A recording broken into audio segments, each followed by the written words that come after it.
Alright guys, welcome to this video. I'll be using Abyssal Karate and Kikoku. And one of the unique things I have about this is that I actually do have Ope, like, eaten, right? Obviously you can't use it, because you can't use V2s with fruits. But if you look at my moves here, you'll see I still have the Ope moves. So, yeah, the cool part about this build is that you can still use all your Ope extra moves. So you get 4 moves, which is really nice, and you still get to use a V2 style, which I chose Abyssal Karate, of course. So yeah, let's go into some text, stats, and the setup for this build. So, as I just said, I'm using Ope, Abyssal Karate, and Kikoku. I'm just using Kikoku because obviously you get the extra moves, and I've been wanting to use it for a while. And I actually saw somebody use this in Arena, and it gave me the idea for this video, so yeah, shout out to them for this. And of course, I'm using Abyssal Karate because it just has an extender, and then all the moves on it are really freaking good. So, or I won't say all, but most of them. Anyways, so yeah, let's get into my stats, my thought process behind them. So, 125 stamina. You could probably honestly go less. I did get like pretty low on stamina. I'd go like right here at least. Like, I'd probably get under 100 stamina sometimes, just because, you know, I'm using my ult, my combos and stuff. And plus you have 4 sword moves, so obviously you're going to be using more stamina the more moves you have. So yeah, I have 900 sword. Honestly, I'd recommend putting this lower, just because it's not my combo that I'm using, which is just amputate and surging Bermuda. They can evasive out of it at the end, so if you want to have more of a optimized combo that they can evasive out of, if they don't have any evasive bar from the start, I'd recommend probably going like 700 sword and putting more into health or something like that. Also, you probably don't need 150 because I don't ever use Awakening in Arena. It's pretty much useless because you need 80%, and as long as you're not going fighting style stats, you're not going to really get 80%, especially in one stock. So, yeah, anyways, I'd recommend putting less sword, only 100 fighting style, just so you can get your ult, because a good build always has an ult. And obviously you don't need any double fruit or strength because you're using sword. You don't have a double fruit. And yeah, so I'd recommend just putting the extra into defense so you can just have a lot of health, because every freaking build nowadays easily has over 2,000 health. So if you want it to be like meta or viable, I'd recommend going 2,000 health. Even though I wouldn't say this is really a meta build. It's a unique build and it's good, but I wouldn't say it's meta. I'd say something like, I don't know, Tory Whip is meta or something like that. Anyways, yeah, so let's get into the text. So, first, let me show off the bread and butter combo. So, it's just 5 M1s into amputate, 5 M1s into Z, and then they can usually do, get out by then. But if you don't, what I recommend doing is using Sturb and Chris, because that just does a lot of damage. Look at just look at how much damage this does. 243, okay?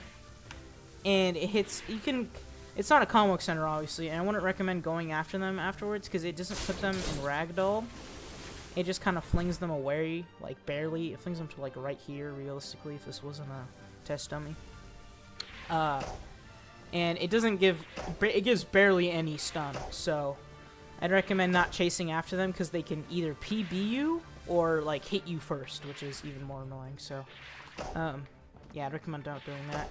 And amputating cleave, you can also use amputating cleave there. This is a bit more of a true combo if you do that into the ult instead of serving Crease or the Z move. But they can Geppo out of it, so I wouldn't recommend doing that if they've already learned how to escape it, obviously. Damn, I don't think it was going to go as far. Yeah, so that's about it for Kikoku, I think. I know you can, as well with this. Same thing with the E, by the way. The same thing with the Z and the E.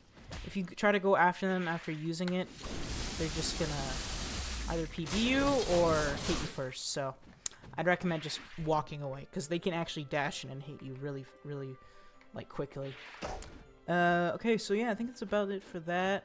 Obviously, these both are really, really good reversals, because they have hyper armor and fast activation.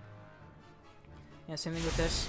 This move You'll see me rawing a lot with it. It's not because I'm just trying to get free damage, but it is a good free damage move, I won't lie, because it's basically completely unavoidable, because look at how big this radius is. And you can't block it. If you try to block it, it block breaks you, so. You can get game check, you can knowledge check somebody if they try to block it and they get block broken. It happened to me a couple times. So yeah, so I'd recommend using this if just trying to like lock somebody down. If they're like being annoying and playing really passively, if they're running away or holding S, I'd recommend using that to lock them down, because neither of you are stunned, but neither of you also have priority. You can't hit each other after you hit this move. Look. Okay, well, I think it might be different. It's on its own. But yeah, you both have iframes after you hit the X. So I'd recommend either chasing after them if they're playing passively, or obviously going to block trade if you're playing aggressively. But yeah, so I think that's about it for Kikoku, just for now. Obviously the scaling is really freaking good. 53, yeah. 53 M1 with the stats I have right now, but obviously, like I said earlier, you should probably go less sword just to have a better combo. Anyways, yeah, so I've already gone over Abyssal Karate in my World Ender video, but I'll still go over it a bit again right now. Diving Tides is a good evasive, which I forgot to mention last time, I won't lie. So I'd recommend using... Oh, my blitz there. I recommend using Diving Tides whenever somebody has a hole in a combo, but you don't have either good enough ping to avoid it, or whatever. Also, I was finding a weird amount of Mochi V2 users that were using Future Sight today. None of them are in the video, but it's a good way to get rid of Observation Hockey and Future Sight as well. So, because it's really fast, the first hit is really fast, and obviously it breaks Ken Hockey. But the last hit can be PB'd, so I'd watch out on using it like actually like good players and stuff. So another thing too is Feeding Frenzy. You might have seen me use it earlier as like a combo starter or to chase after people that are running away, because it forces them to stop.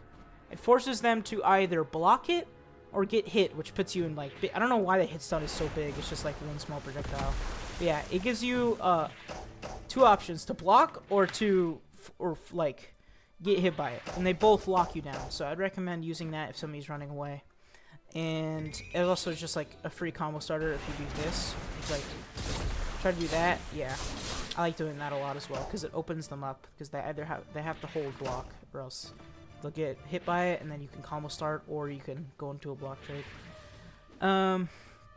Your only real guard break here that's actually good is splitting C Fist or R. It's pretty slow, but it does combo extend if you're like right here. Yeah, if you're like right up on them and you have good ping, it'll combo extend or combo start. Obviously you have your combo extender. That guard breaks at the end, so if you're trying to chase after somebody, just do that. It's really good if if you're both limping. You can just kind of space yourself correctly, and then you always hit them 100% of the time. And yeah, like I was showing with the ult earlier too. You could just do this into the Z, and then that's basically nobody's gonna get out of that. Same thing, you could do the same thing with the X, but they can't get out of the X one, so I'd watch out. Or you can just up tilt into the ult if you don't have either of those for whatever reason. But yeah, all the Kikoku moves are good for confirming ult. You can do it off of the E, the Z, or the X. They all work just as well, I think. I don't think either of them or any of them are better than the other. Alright, there's just a few non-GPO things I want to talk about real quick. And that's, I want to have these segments at the beginning of the video from now on. Just because it's a bit more engaging, and some of my friends told me to do it instead because it would be a better idea. And I'm only going to keep it to a max of like 3 or 4 fights per video, and have the video will probably only be like 20 minutes long instead of how much it was before. So yeah, if you guys want to see more of these, drop a like down below. I'd like to thank my crew. If you guys want to join, you can join in the description. I'll leave a link to our Discord there. I'd like to thank my crewmates for lending me stuff for these videos, like this Kikoku is my crewmate, Lucas's. So yeah, if you guys want to join, I'll leave the link down below, and I'll see you guys in the rest of the video. Bye.